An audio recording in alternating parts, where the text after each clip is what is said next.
my job, essentially, as director, was to try and find a way to bring this classic, but perhaps a little remote and dusty play off the shelf, and try to find some kind of vital theatrical context within which I could produce it.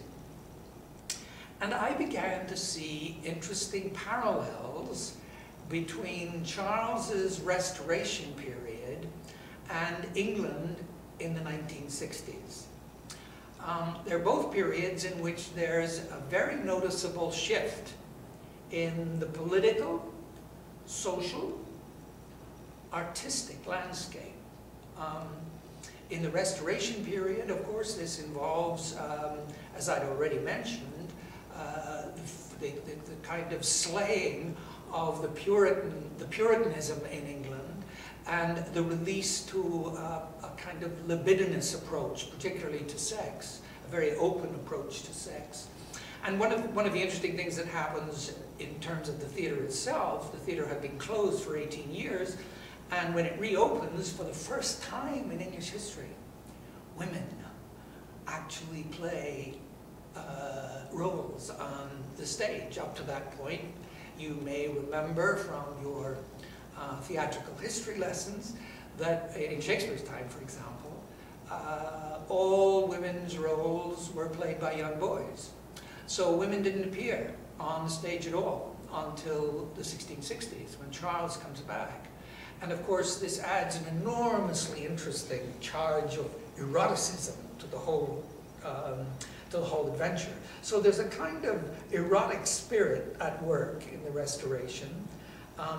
There's a great sense of flamboyance, an enormous sense of wit. Charles and the playwrights are consciously overturning everything that had historically preceded them. There's a great revival in the arts. There's a great revival, obviously, in the theatre. Social dress and consciousness is turned upside down. And I found interesting parallels between that and England in the 1960s.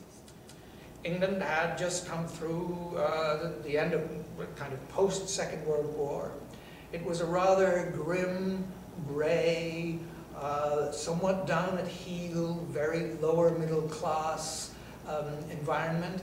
And in the mid-60s or the early 60s, we get essentially a social, political, and artistic revolution.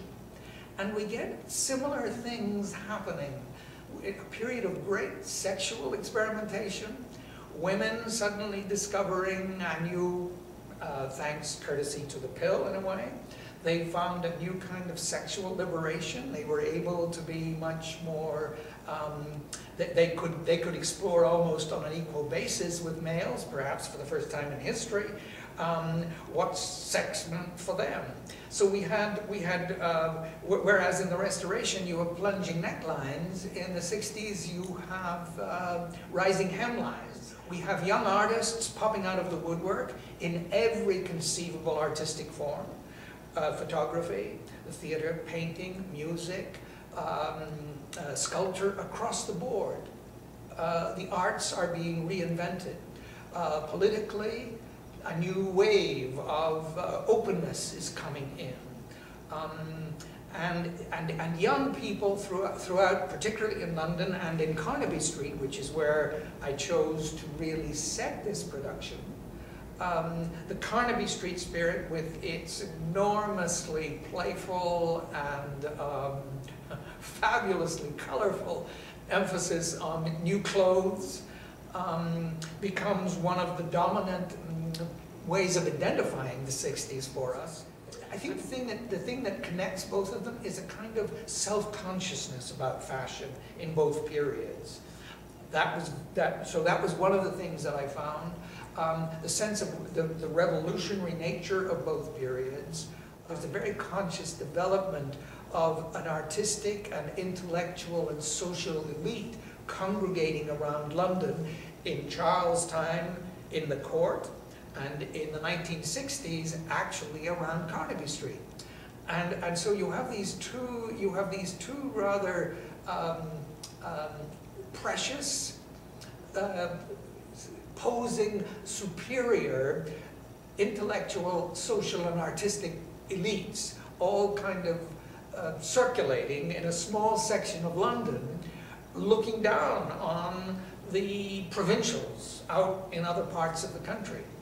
And so I thought, you know, there's something very interesting here that we might be able to explore in a production of the Relapse.